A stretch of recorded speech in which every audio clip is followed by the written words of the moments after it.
আসসালামু আলাইকুম রাহমাতুল্লাহ। সবাইকে এসপি ক্লাসে স্বাগতম।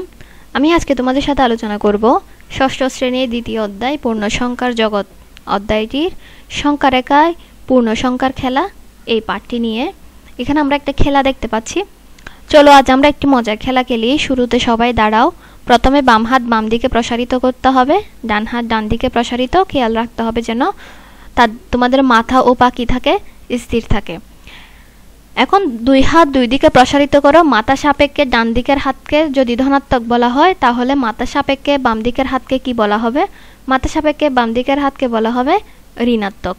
ঠিক আছে, মাথা সাপেক্ষে বাম দিকের হাতকে ঋণাত্মক বলা হবে।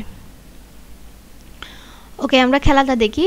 এই যে এরা এখানে খেলছে, কেউ বাম দিকে হাত প্রসারিত করে আছে, কেউ ডান দিকে হাত প্রসারিত করে আছে, আর আরেকজন ডান বাম দুই দিকে কি করে আছে, হাতটা প্রসারিত করে আছে। এরা এখানে একে অপরের সাথে আলোচনা করছে। তারা একটি কি তৈরি করবে, সংখ্যা রেখা তৈরি করবে এবং শূন্য বিন্দু কোথায় হবে সেটা নির্ধারণ করবে। শূন্য বিন্দুর এক বিন্দুটি কত দূরে হবে সেটাকে বলা হয় কি, একক দূরত্ব। সেটাকে কি বলা হয়?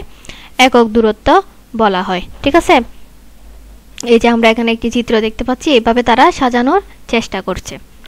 এবার এখানে বলা হচ্ছে এবার খেলা শুরু করতে হবে। খেলাটা হবে জোড়ায় ভাগ করে। খেলাটা হবে কিভাবে?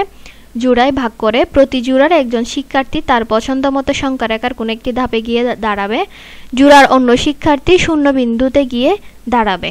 এক ধাপ করে যাবে জোড়ার প্রথম শিক্ষার্থী যেখানে আছে সেখানে। এইভাবে কি হবে, খেলাটি হবে। ঠিক আছে, এরপর আমরা এখানে এই খেলা অনুযায়ী আমাদেরকে এখানে একটি কাজ দিয়েছে। এরা কাজ দিয়েছে এখানে, খেলার মাধ্যমে চিহ্ন সহ সংখ্যা দ্বারা তোমাদের আঁকা সংখ্যা রেখার সবগুলো ধাপ পূরণ করো। নিচের প্রত্যেকটি ধাপকে অবস্থান অনুযায়ী প্লাস, যোগ বা মাইনাস চিহ্ন সহকারে লিখো। ঠিক আছে, এখানে আমাদেরকে বলছে ক নম্বরে শূন্য বিন্দুর বাম দিকে 4টি ধাপ। তাহলে আমরা এখানে একটি সংখ্যা রেখা আঁকি। এটি হচ্ছে একটি সংখ্যা রেখা, সরল রেখায় মাঝখানে হচ্ছে শূন্য বিন্দুটা হবে। এখানে কি হবে, শূন্য বিন্দুটি হবে। শূন্য বিন্দুর বাম দিকে 4টি ধাপ বলছে। এখানে আমরা একক দূরত্ব হিসাব করি। শূন্য বিন্দুর বাম দিকে 4টি ধাপ, এই 1 ধাপ, 2 ধাপ, 3 ধাপ, 4 ধাপ। তাহলে আমরা এখানে কত পাচ্ছি?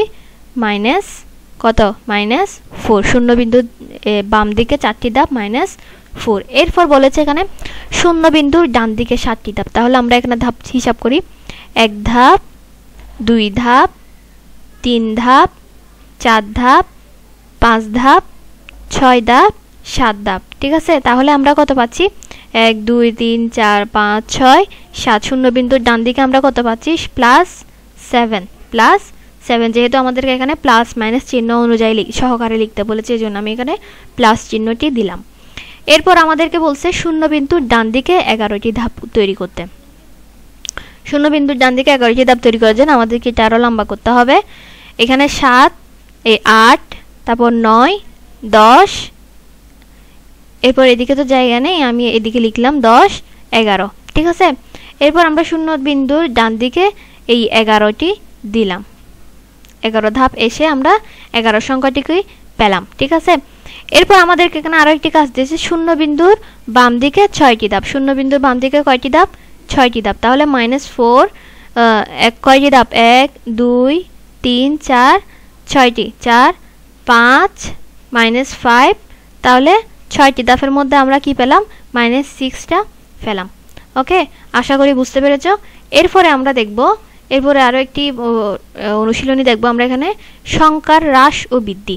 হ্রাস মানে কমে যাওয়া, বৃদ্ধি মানে আমরা জানি সবাই বেড়ে যাওয়া।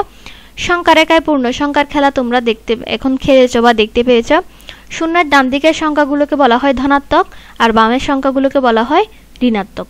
যদি কোনো সংখ্যা থেকে এক ধাপ ডান দিকে যাও, যদি যে কোনো সংখ্যা থেকে যদি এক ধাপ ডান দিকে যাও তবে ওই সংখ্যার পরবর্তী সংখ্যা পাবে।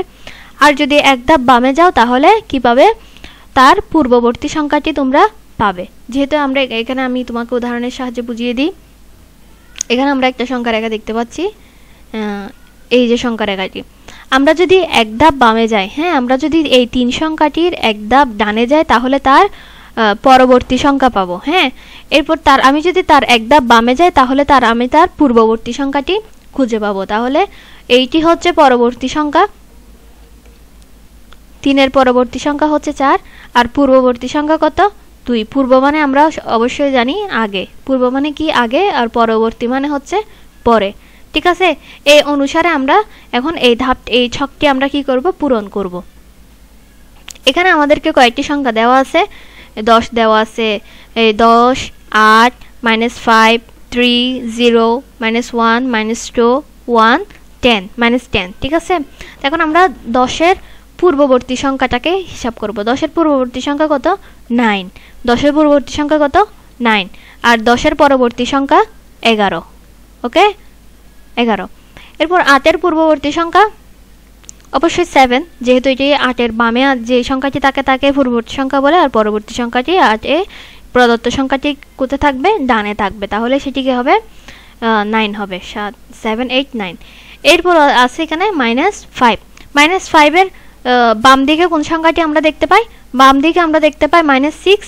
আর ডান দিকে আমরা দেখতে পাই -4 তার মানে -5 এর পূর্ববর্তী সংখ্যা হচ্ছে -6 আর পরবর্তী সংখ্যা কত -4 ওকে এরপরে আমরা 3 টা দেখব 3 এর পূর্ববর্তী সংখ্যা হচ্ছে 2 3 এর পূর্ববর্তী সংখ্যা হচ্ছে 2 আর 3 এর পরবর্তী সংখ্যা হচ্ছে 4 ওকে 1 এর পূর্ববর্তী তো কোনো সংখ্যা হয় না এইজন্য এখানে এই ঘরটি খালি থাকবে 1 এর কোনো পূর্ববর্তী সংখ্যা হয় না 1 এর পরবর্তী সংখ্যা হচ্ছে 1 আর আমরা যদি ধনাত্মক ঋণাত্মক হিসাব করি তাহলে আমরা 0 এর পূর্ববর্তী সংখ্যা কোনটাকে পাবো 0 এর পূর্ববর্তী সংখ্যা পাবো হয়তো -1 ওকে এরপরে আমরা দেখি এখানে -1 দেওয়া আছে -1 এর পূর্ববর্তী সংখ্যা হচ্ছে -2 আর -1 এর পরবর্তী সংখ্যা হচ্ছে 0 ওকে -2 এর পূর্ববর্তী সংখ্যা হচ্ছে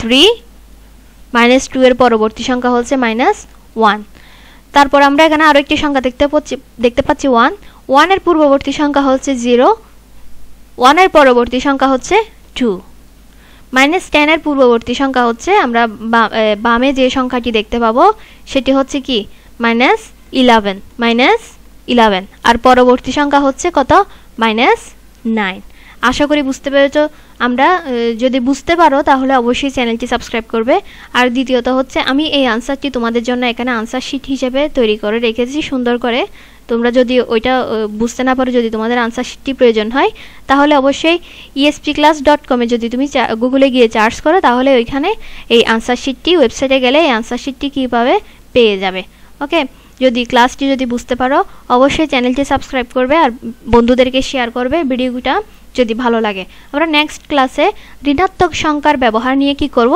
আলোচনা করব সে পর্যন্ত অবশ্যই ভালো থাকবে সুস্থ থাকবে ওকে আল্লাহ হাফেজ আসসালামু আলাইকুম